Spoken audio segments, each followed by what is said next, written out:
I bet you're crazy excited to get out on the water this spring, but all that hope is going to be dashed against the rocks of reality when you run into one of fly fishing's toughest obstacles, the early season hatch.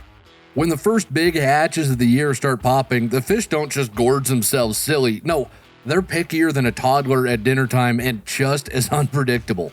In my 20 years of fly fishing, I can't tell you how many times I've had my butt absolutely kicked during these spring hatches. But some of the best days I've ever had on the water happened this time of year. This week on Untangled, I'm going to share everything I've learned from both my successes and my failures so you can go out and have an unforgettable day of spring fly fishing.